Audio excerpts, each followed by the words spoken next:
शेवट गोड होणं म्हणजे नेमकं काय? देह निघून जाणं, देहाची राख होणं म्हणजे शेवट गोड होणं नाही, म्हणजे शेवट होणं असं नाही. देहाची जीवदशेतली जी भ्रमंती आहे ती संपणं म्हणजे शेवट होणं बरं का. तुकोबरायांना हे म्हणायचंय. अनस्युत यामधला अर्थ हा आहे की जीवदशेची भ्रमंती आहे, जीव सतत फिरतोय ना. वासांसी जीर्णानि यथा विहाय नवानि गृह्णाति नरोपराणि. जीर्ण वस्त्र सांडीजे, माऊली म्हणतात नवं वस्त्र घालावं आणि जुनं वस्त्र टाकून द्यावं, त्या पद्धतीनं हे शरीराचं चालू आहे. चैतन्य तेच आहे, प्रत्येक वेळी देह बदलतो आणि आम्ही त्या चक्रामध्ये अडकतो. पुनरपि जननम पुनरपि मरणम पुनरपि जननी जठरे शयनम यह संसारे खलु दुस्तारे कृपया पारे पाय मुरारे. भज गोविंदम भज गोविंदम गोविंदम भज मूढमते भज गोविंदम भज गोविंदम गोविंदम भज मूढमते. पुनरपि जननम पुनरपि मरणम. आम्ही अखंड त्या चक्रात सापडलोय. मग आमचा शेवट कसा होईल गोड? कोणता असेल शेवट आमचा याचा विचार करत असताना मला असं वाटतं शेवट गोड होणं म्हणजे नेमकं काय? कधीतरी आमच्या संतांकडे बघावं. ज्यावेळी पांडुरंगाच्या पायरीवर सुद्धा बसू दिलं जात नव्हतं असे आमचे चोखोबा. पायरीवर सुद्धा ही नयाती मी महार पूर्वी निळाचा अवतार. मला बसता येत नाही, सगळे लोक धक्का मारून हाकलून द्यायचे. अरे चोख्या, देव भ्रष्ट झाला, विटाळ झाला, चाल बाजूला हट म्हणून हाकलून द्यावं, ढकलून द्यावं चोखोबांना. का हो? देवावर सावली पडू देत नव्हते असा 750 वर्षापूर्वीचा काळ कर्मठांच्या वर्चस्वाखाली असलेला. संधी मिळाली की कर्मठ, ही कर्मठाची खरी व्याख्या माझ्या मते. विठ्ठल विठ्ठल.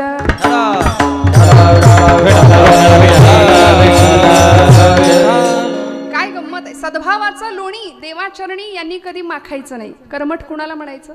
सद्भावाचं लोणी देवाच्या चरणी यांनी कधी माखायचं नाही. सद्भक्तांच्या सद्भावाचा अमृत यांनी कधी चाखायचं नाही. स्वतःच्या विषयी आणि कपटी मनाला यांनी कधीही रोखायचं नाही. याला म्हणायचं कर्मठ.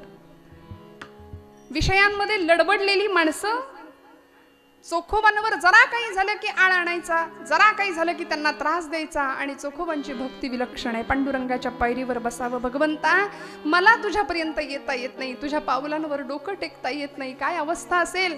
आज आम्ही 18 पगड जातीचा वारकरी संप्रदाय पांडुरंगाच्या पायावर डोकं ठेवू शकतो, पण चोखोबांना काय वाटत असेल आपण कल्पना नाही करू शकत. हाक मागावी बहु भुकेला झालो, बहु भुकेला झालो, बहु भुकेला झालो, बहु भुकेला झालो, बहु भुकेला झालो,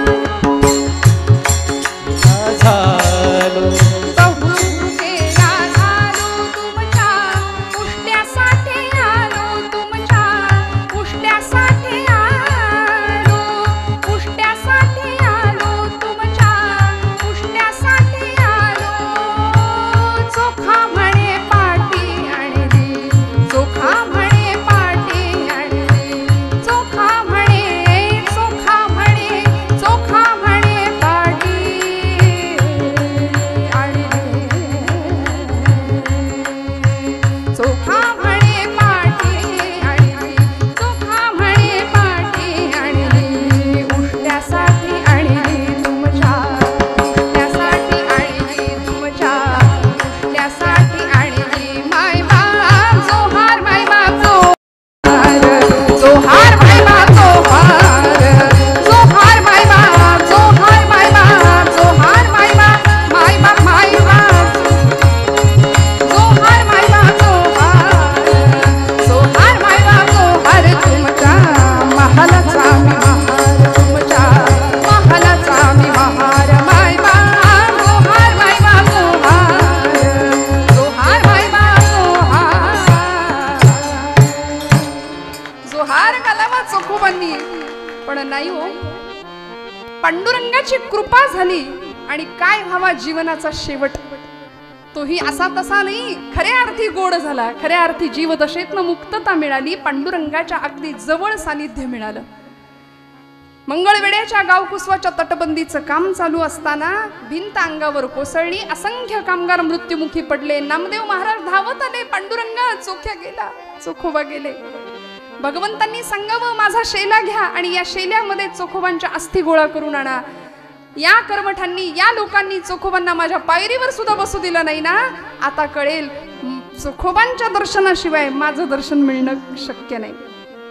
भक्ताला असा अधिकार प्राप्त करून दिला आणि पांडुरंग परमात्मा सांगतात चोखोबांच्या अस्थी गोळा करून आणा. प्रश्न पडला, नामदेव स्वतः गेले, लोकांना पाठवलं.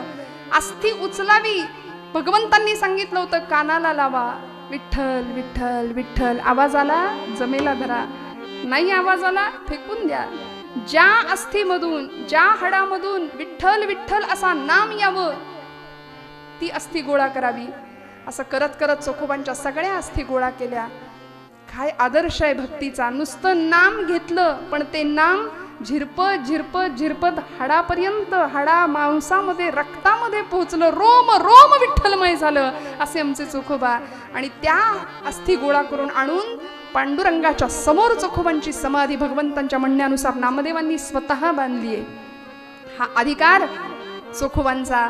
शेवट गोड व्हावा तर असा श्रोते हो. कोणता शेवट? तो गोड व्हायचा म्हणजे नेमकं काय आणि त्याच्यासाठी अट्टाहास करायचा म्हणजे नेमकं काय करायचं? अभंगाचं दुसरं चरण.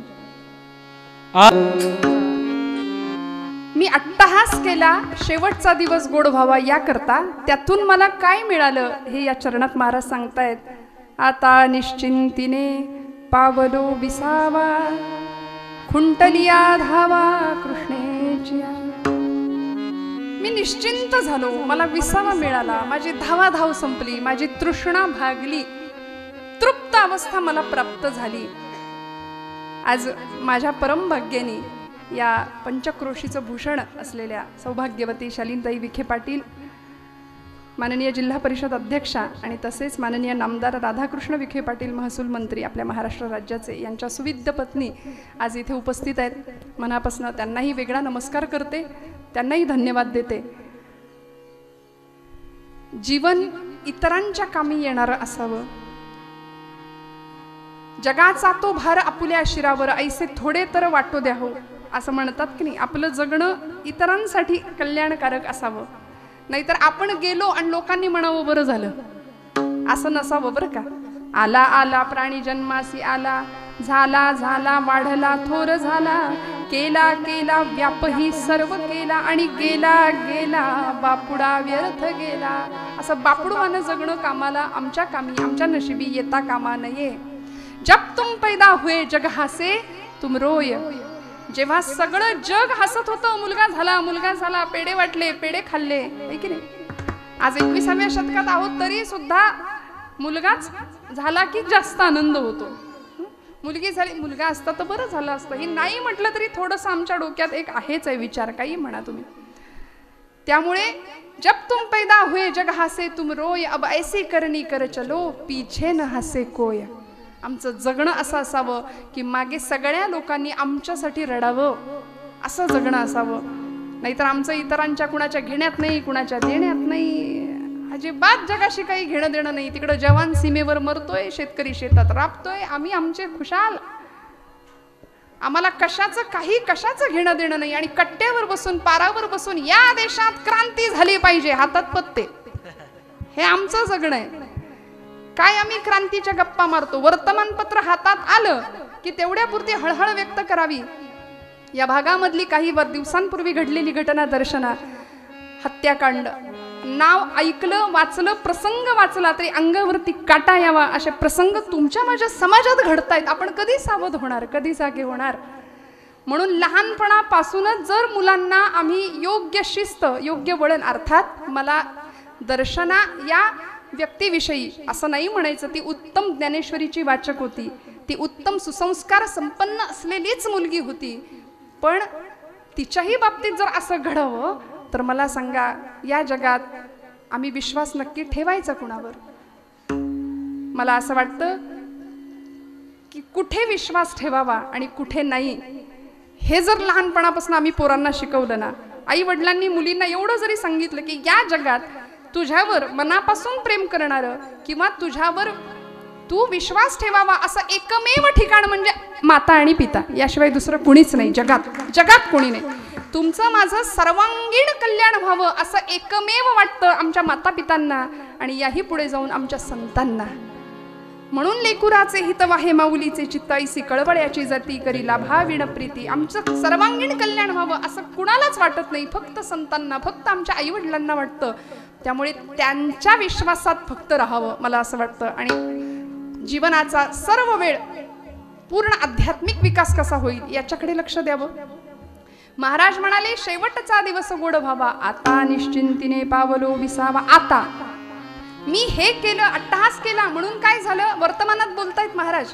या अभंगाची रचना जर आपण बारकाईने बघितली तर पहिलं आणि तिसरं चरण हे भूतकाळात आहे, मी हे केलं झालं करून. आणि दुसरं आणि चौथं चरण हे आता मी काय अनुभवतोय, मी कशाचा उपभोग घेतोय, मला साधन, मी ते साधन केलं म्हणून मला हे साध्य प्राप्त झालं, याचसाठी केला होता अट्टहास. शेवटचा दिस गोड व्हावा आता. मग काय झालं, निश्चिंतीने पावलो विसावा, कुंटलिया धावा तृष्णेची. त्यामुळे मला हे आता प्राप्त झालंय. तुकोबरायांची धाव संपली, मुळात ती कधीच नव्हती हो. दुष्काळामध्ये सगळं गेलं, 14 पोती भरून उरतील एवढी कर्ज खत होती, सगळी पाण्यामध्ये बुडवून टाकली, इंद्रायणीच्या गाथा बुडवून टाकली, सगळंच गेलं हो. आम्ही सदैव सुडके अशी अवस्था तुकोबरायांची व्हावी, पण तरी सुद्धा विठ्ठला समोर उभं राहावं आणि सांगावं, विठ्ठला लोक म्हणतात मला तुझं वेड लागलंय. खरंच का रे, मी गातो नाचतो आनंदे, वेडा झालो मी तव छंदे. आता निश्चिंतीने पावलो विसावा. विश्रांतीचं, विसावा घेण्याचं एकमेव ठिकाण आहे ते म्हणजे भगवंताचे पद पाय. का हो, अनुभूती मिळाली होती, या हृदयामध्ये मी रामू, असता सर्व सुखांचा आरामू, परिभ्रांतासी कामू विषयांवरी. आला भगवंत इथे, काय अनुभव घेतला, भगवंतांनी सांभाळलंय प्रत्येक क्षणात. शेवट गोड व्हावं म्हणजे काय, शेवटच्या क्षणाला सुद्धा भगवंत सांभाळतो. निर्वाणी गोविंद असे मागे पुढे, निर्वाणी गोविंद असे मागे पुढे, निर्वाणी गोविंद असे मागे पुढे, निर्वाणी गोविंद असे मागे पुढे. काहीच साकारे पडोने बी, काहीच साकडे पडोने बी, हो हो काहीच साकडे पडोने बी, काहीच साकडे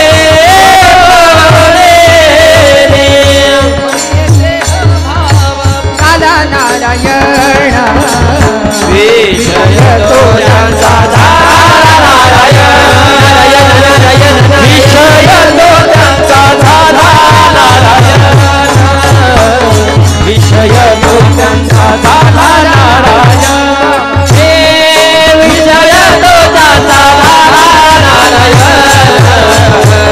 विषय तोऱ्यांचा झाला नारायण,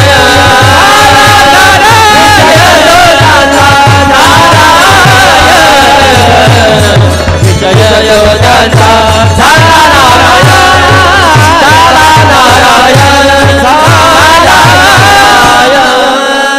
निर्वाणी गोविंद असे मागे पुढे, काहीच साकडे पडोनेही, विषय तो त्यांचा झाला नारायण, नावडे जनधन माता पिता. शेवटच्या क्षणाला भगवंत आहे, तो सांभाळणार आहे, याची ग्वाही त्यांनी दिली. अनन्याश्चिंतयन्तो माम ये जनः पर्युपासते 9व्या अध्यायामध्ये. या पुढे जाऊन भगवंत म्हणतात, यदि वातादि दोषेण मद्भक्तां मां हि विस्मरेत, अहं स्मरामि तं भक्तं ददामि च परां गतिं. शेवटच्या क्षणाला जर आयुष्यभर ज्यांनी माझं नाम घेतलंय असा माझा भक्त शेवटच्या क्षणाला आधी व्याधींनी ग्रासला, मानसिक त्याला विस्मरण झालं, तर मी त्याला स्मरण करून देतो, माझं त्याला गती देतो. अहम स्मरामी, मी त्याची आठवण काढतो. भगवंत म्हणतात, अहम स्मरामी तम भक्तम ददामि च पराम गतिम. आणि आमचे कबीरदास फार सुंदर सांगतात, ओठ कंठ चले नाही जिव्हारटे नारा.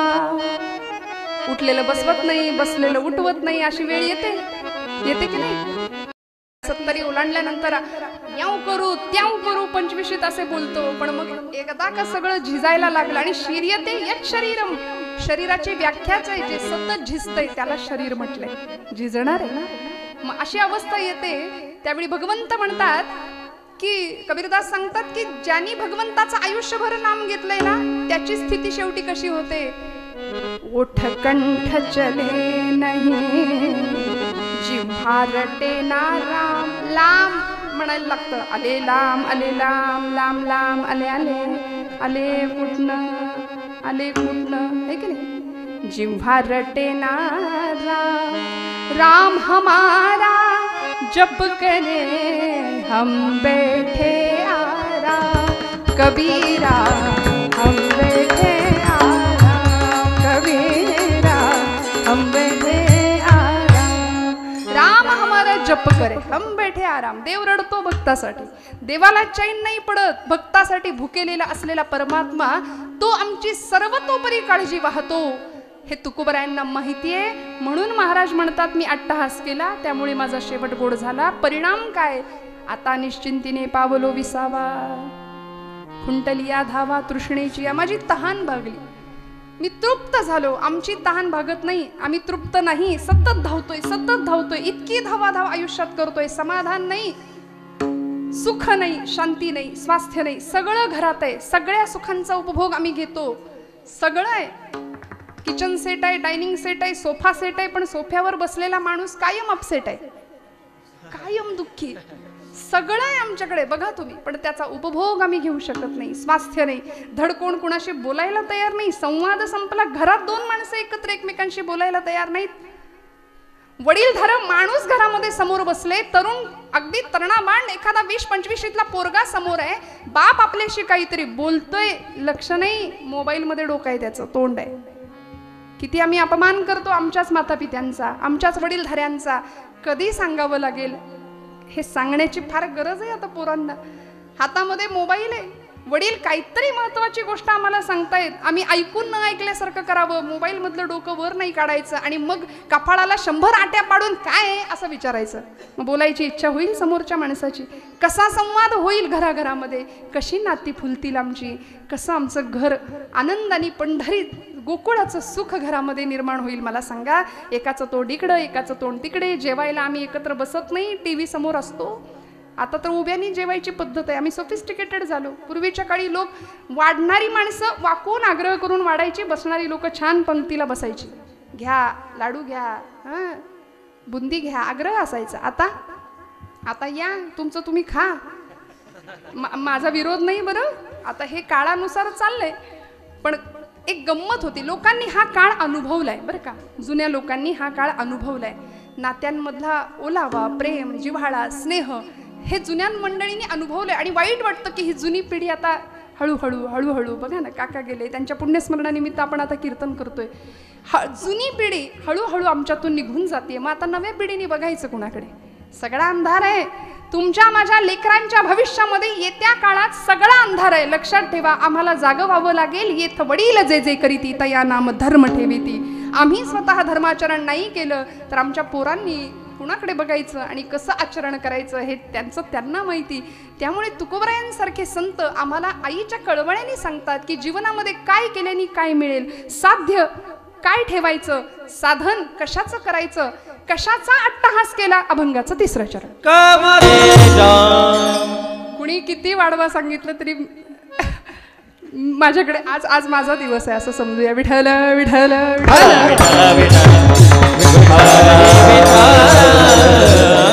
याचं कारण सांगते श्रोते हो.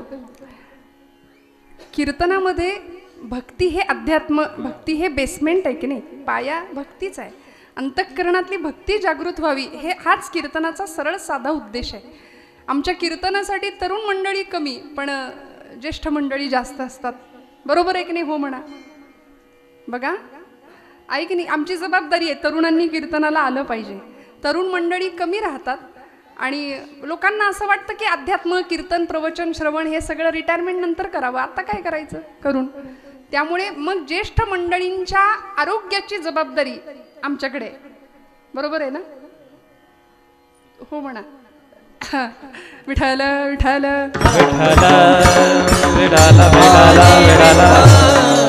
तुम्ही म्हणाले यांनीच का घ्यायची जबाबदारी? अहो हे फार मोठं काम आहे ना. मग तरुण मंडळी सुद्धा 20 वर्षांनी 10 वर्षांनी आत्ता जसं ऐकायला येतंय तसं नाही येणार मग परत. त्यामुळे जपलं पाहिजे. कानाचे दडे बसावे, तेवढा आवाज, एवढा लाऊडनेस काही गरजेचा नाहीये. म्हणून म्हटलं राग मानू नका महाराज. विठ्ठल विठ्ठल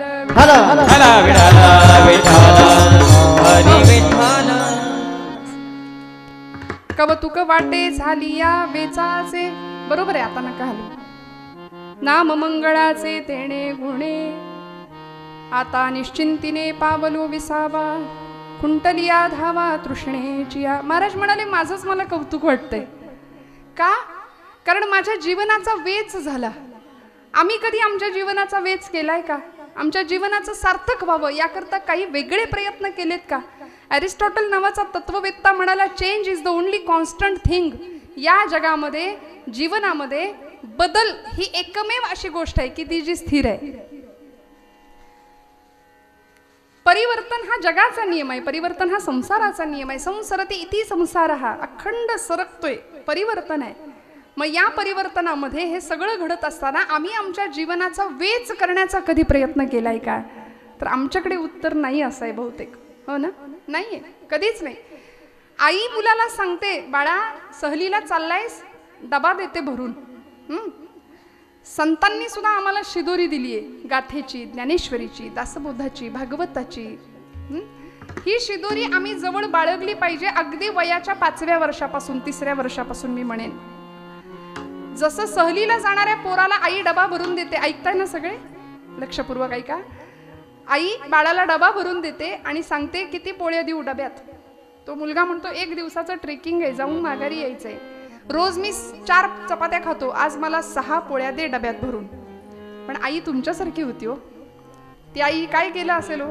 20 चपात्या भरल्या डब्यात, ने म्हणली. मुलगा म्हणाला माझ्या आईला काही अक्कलच नाही, हे एवढं ओझं कधी आवरू सावरू मी म्हटलं 4-6 पोळ्या भर डब्यात, एवढं डबा दिलाय, आता मी हे सगळं घ्यायचं पाठीवर आणि चढायचं डोंगर. आई म्हणली असू दे रे, ओझं समजू नकोस, वागव, ओझं समजू नकोस. ही शिदोरी आहे तुझ्यासाठी, ही शिदोरी आहे. आता मॅगी आणि पिझ्झा पास्ता देणाऱ्या आयांना डब्यामध्ये, त्यांना या शिदोरीचं महत्व नाही कळणार. पण आई काय करत होती?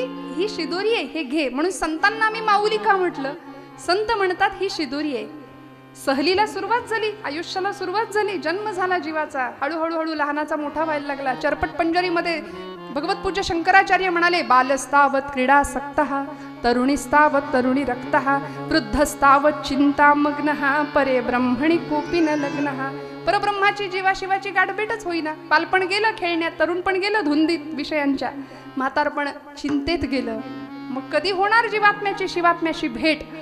त्यामुळे संत म्हणतात हा डबा, ही शिदोरी हातात घे. 5व्या वर्षी चल हरिपाठ सुरुवात कर पाठ करायला. 6व्या-7व्या वर्षी घ्या भगवद्गीता हातात, देऊया आमच्या पोरांच्या हातात भगवद्गीता. 8व्या-10व्या वर्षी पावली मस्त नाचलंच पाहिजे आमच्या घरातलं बाळ हरिपाठामध्ये. अजून थोडा मोठा झाला, द्या ज्ञानेश्वरी हातामध्ये. अजून थोडा मोठा झाला, द्या भगवद्गीता हातामध्ये, द्या गाथा हातामध्ये. तो मुलगा सहल त्याची सुरू झाली. आधी काय म्हणत होता? आईनं ओझं दिलंय, ओझं दिलंय. पण एक वेळ आली, गुरुजी म्हणले चला बाळांनो डबे उघडा. मस्त झाडाच्या सावलीत सगळे खायला बसले आणि सुरुवात केली. पहिल्याच दणक्यात 4 चपात्या हाणल्या. आधी काय म्हटला? डब्याला फक्त 6च दे. आता सुरुवातीला 4-5 संपल्या. मग हा डबा दिवसभर कसा पुरला असता? मग लक्षात आलं माझी आई किती ग्रेट आहे, माझी आई किती भारी आहे. म्हटला मी नको म्हणत असताना एवढा डबा दिला, मला गरज आहे, संध्याकाळपर्यंत लागेल मला हे. ऐका, मी दृष्टांत एवढ्यासाठीच हा सांगते. संतांना आम्ही आई म्हणतो. संतांनी आम्हाला शिदोरी दिली आहे भागवताची, ज्ञानेश्वरीची, गाथेची, हरिपाठाची. ती जर शिदोरी आम्ही शेवटपर्यंत वागवली ना, 25व्या वर्षी, 40व्या वर्षी, 50व्या वर्षी, 60व्या वर्षी, 70व्या वर्षी, मग आमची ही आयुष्याची सहल पुढे पुढे पुढे जाते. आणि थोडंसं वाईट बोलते, अजिबात वाईट वाटून घेऊ नका, अजिबात रागवू नका माझ्यावरती. 60 नंतर 70 नंतर जगाने दिलेलं नाकारलेपण जेव्हा वाट्याला येतं की नाही, की तुम्ही आता आमच्या घरात नाही राहिला तरी चालेल, हे जेव्हा मिळतं नशिबाला बापालाच, ज्यांनी हाडाची काढं रक्ताचं पाणी करून घर बांधावं, घरामध्ये पोरांना आसरा द्यावा आणि त्या पोरांच्याच घरात त्याच घरात आपल्यालाच जागा नसावी. वाईट वाटतं. व्हॉट्सअपवरचा परवाचा मेसेज आहे, भारतामध्ये वृद्धाश्रमांची संख्या हिंदू धर्मातल्या म्हणजे हिंदू धर्मातल्याच लोकांची वृद्धाश्रमाची संख्या जास्त आहे. मुस्लिम पंथामध्ये धर्मामध्ये बघा एकही आई वडील वृद्धाश्रमात गेलेले दिसत नाहीत. आमची हिंदूंचीच आई वडील का बरं वृद्धाश्रमात जास्त जातात? संवेदना बोथट झाल्या, आमची मन खरबडीत झाली. रस्ते डांबरट झाले तशी मनही आमची डांबरट झाली. फार फार आम्ही रसा तळाला चाललो. संस्कृतीच्या नावाखाली अधपतन होत चाललंय, याचं लक्ष नाही, याच्याकडे आमचं लक्ष नाही. याकरता ही शिदोरी शेवटपर्यंत घ्यायची आणि मग जगाने दिलेलं नाकारले पण सुद्धा पचवायची ताकद आमच्यामध्ये निर्माण होते आणि मग आमचा शेवट गोड झाल्याशिवाय राहत नाही. मग त्याकरता काय केलंय? नाम मंगळाचे नाम घेतलं तुकोबरायांनी. जे नाम नामदेवांना अमृतापेक्षा सुद्धा गोड वाटलं ते नाम तुकोबरायांनी अखंड घेतलं. विठोबा रखुमाई बोला.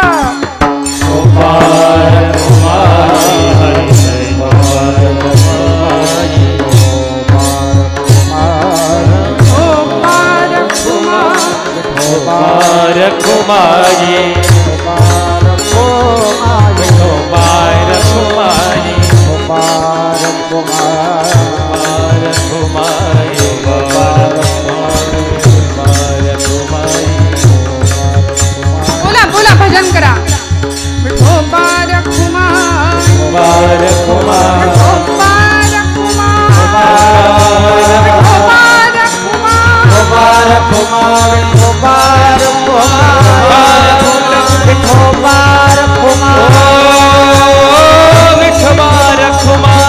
जय जय विठोबा रखुमाई.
अट्टहास शेवटचा दिस गोड भावा, आता निश्चिंतीने पावलो विसावा, कुंटलिया धावा तृष्णेचिया. महाराजांनी अशा मुक्तीचा अनुभव घेतला. अध्यात्मशास्त्रामध्ये 4ही मुक्तींचं वर्णन केलंय. माझ्याकडे वेळ आता अगदीच कमी आहे. कमी म्हणजे बऱ्यापैकी संपलाच आहे. खरं तर 10 वाजताचं कीर्तन आपण 11ला सुरुवात झाली आहे. म्हणजे मी इथे 11ला आले. पंचपदी झाली असेल 10:30 सुरू.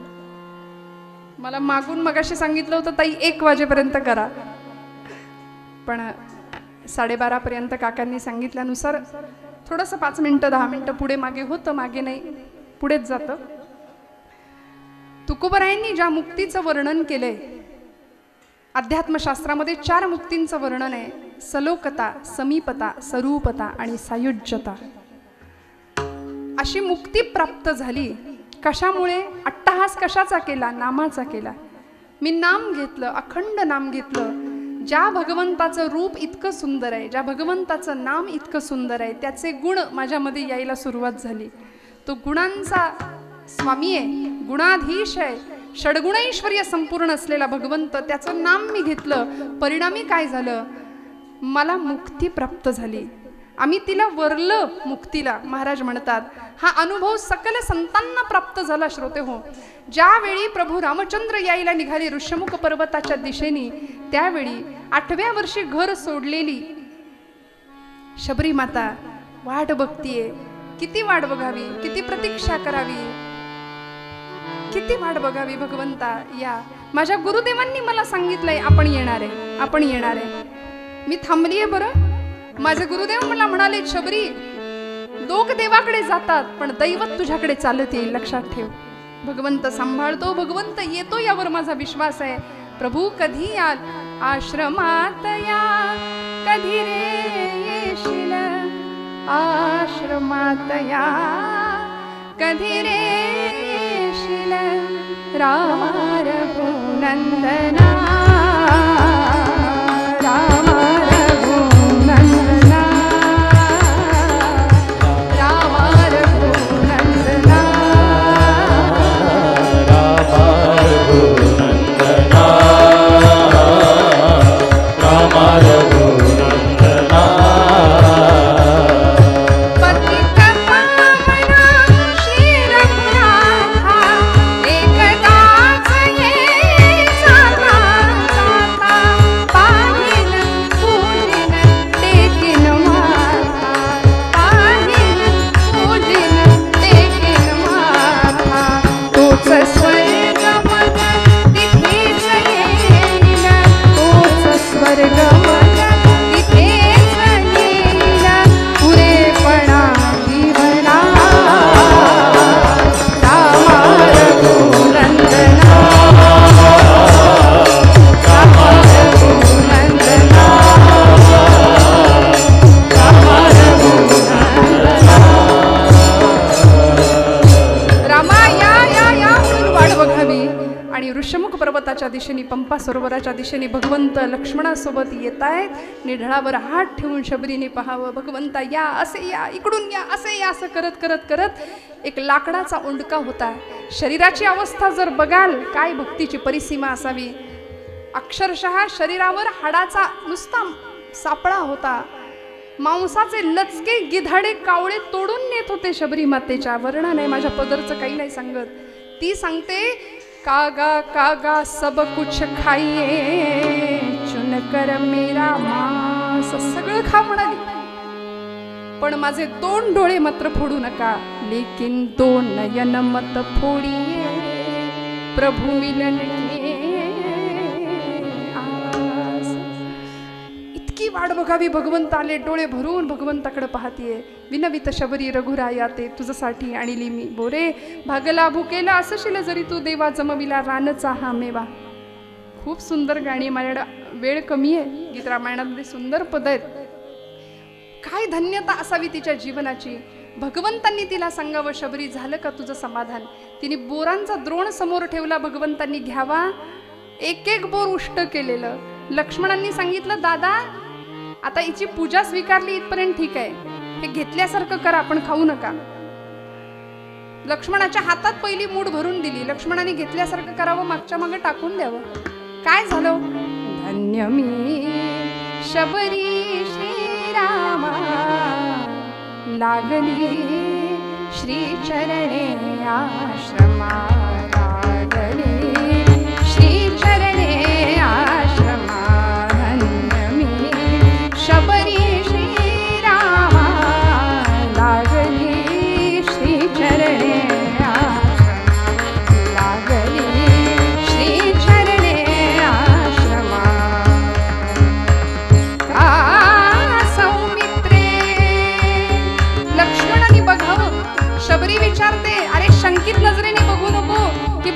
साधी सुधी नाहीये का सौमित्रे शंकित दृष्टी अभिमंत्रित हीन भेद उष्टी या वदनी तर नित्यनाद तो या वदनी तर नित्यनाद तो वेदांचा मधुरी माला गरी श्री चरणे आश्रमा करी श्री चरणे आश्रमा रामा रामा हे घ्या म्हणून शबरीच्या प्रसादाचं सेवन करावं भगवंतांनी आणि अंतःकरणपूर्वक असलेली ती भक्ती पाहिली. प्रभू विचारतात शबरी झालं का तुझ्या मनासारखं?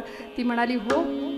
ज्ञान कर्म भक्ती आणि वैराग्य हे 4 फाळ लावलेले नांगर त्या नांगरांनी जमीन अंतःकरणाची अशी सुपीक करून ठेवली आणि आता हृदय हे आपुले चौफाळूनी या भले वरी बैसऊ पाऊले श्री गुरूंची या न्यायानी तिथे स्थान दिलं. म्हणाली इथे चितार असते चितेमध्ये उभी राहते स्वतःच्या हाताने मला अग्नी द्या. बस सलोकता समीपता स्वरूपता आणि आता सायुज्यता मुक्ती मला प्राप्त होऊ दे. तुकोबराय हाच आशय शेवटच्या चरणात व्यक्त करतात.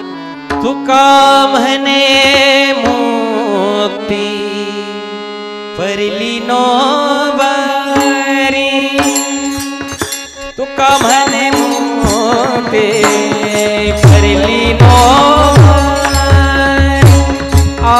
तुका म्हणे मुक्ती परली नो बारी तुका म्हणे मुक्ती परली नो बारी दिवस चारी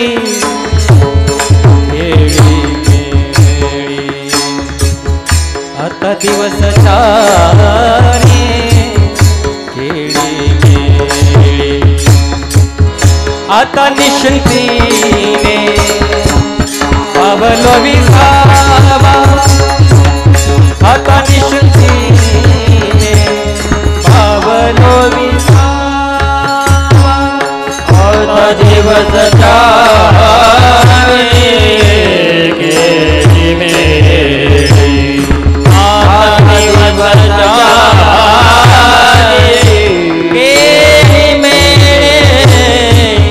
आता निश्चिते पावलो आता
विसावा तुमच्या माझ्या आयुष्यामध्ये यावा, अशी विश्रांती तुम्हाला मला चिरशांती, जिथे निश्चिंतता असेल, कुठल्याही प्रकारची चिंता नसेल, ताप नसेल, त्रिविध तापांनी आमचं जीवन पोळून निघाले ते शांत व्हावं आणि भगवंताच्या पायाशी स्थान मिळावं, असं स्थान आमच्या आजोबांना मिळावं, अशी त्यांच्या पुण्यस्मरणानिमित्त भगवंताकडे याचना करते, प्रार्थना करते.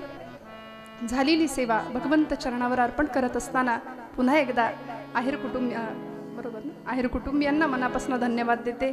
ज्यांच्या माध्यमातून मी इथे आले ते आमचे राहणे काका असतील, सदानंद दादा असतील, मनापासून त्यांना नमस्कार करते. आपण सर्व लोणी ग्रामस्थवासीय आदरणीय मंडलिक बुवांच्या या मार्गदर्शनाखाली चालू असलेला हा सगळा आश्रम, हे सगळं पवित्र भव्य दिव्य असलेलं स्थान, आणि मगाशी नाना म्हणतात ना, नानांनी त्यांचाही परिचय मला करून दिला. मनापासून त्यांचा अधिकार, आपण सर्वच अधिकारी गुणीजन मंडळी आहात. आज मला आनंदाची गोष्ट अशी आहे की माझी अत्यंत सुंदर जीवाभावाची मैत्रीण मला या गावामध्ये भेटली. सौभाग्यवती अनुपमा प्रभंजन भगत स्वतः उत्तम नारदीय कीर्तनकार आहे, त्यामुळे खूप दिवसांनी आम्ही सुद्धा भेटलो. मनापासून सर्व गायक वादक टाळेकरी, आणि आज जसं मला आयुष्यातही नेहमी साथ आहे तशी कीर्तनातही ज्यांची साथ या माध्यमातून मिळते असे माझे यजमान स्वतः उत्तम कीर्तनकार आहेत आणि अनेक नामवंत कीर्तनकारांना हार्मोनियमची साथ करतात. मनापासून आमच्या दोघांच्या पाठीवर सगळ्यांचे आशीर्वाद मागते. आमचे शूटिंग दादा, मनापासून त्यांना नमस्कार, साऊंड दादांना नमस्कार करते. आणि झालेली सेवा बोलत असताना काही वेडवाकडं गेलं असेल तर मोठ्या अंतःकरणाने क्षमा मागते. आपल्या सगळ्यांच्या हृदयस्थ पांडुरंगाकडे ही सेवा सुपूर्त करते. आहेर कुटुंबियांना पुन्हा एकदा मनापासून धन्यवाद देते. श्रोते हो, आपण किती खरे किंवा खोटे आहोत हे कुणालाही ओरडून सांगायची गरज कधीच नसते. आपला खरेपणा आणि खोटेपणा आपल्या अंतरात्म्याला आणि त्या परमात्म्याला माहिती असतो. जगाने आपल्यावर किती प्रेम करावं हे आपल्या हातात आहे. आपले डोळे सुंदर असतील तर आपण जगाच्या प्रेमात पडू, पण आपलं हृदय छान असेल, आपलं मन छान असेल, आपली जीभ गोड असेल तर सगळं जग आपल्यावर प्रेम केल्याशिवाय राहणार नाही. त्यामुळे उत्तम बोलावं, कधी कुणाला दुखावू नये. कुणाच्याही विषयी राग, द्वेष, मोह, मत्सर या सगळ्याची काहीच गरज नाही. आपण सगळ्यांशी कसं वागतोय याचा विचार करावा. आउटपुट आपल्याला समोरून चांगलेच मिळणार आहेत. जगाशी आपण जसे वागू तसं जग आपल्याशी वागेल, हा आशय मनात ठेवूया. तुकोबांनी ज्या मुक्तीची कामना केली, जी मुक्ती तुकोबरायांना मिळाली, त्या मुक्तीचा आनंद तुम्हाला मला लाभावा या एका इच्छेसह झालेली सेवा भगवंत चरणावर सुपूर्त करते आणि सेवेला विराम देते. ज्ञानेश्वर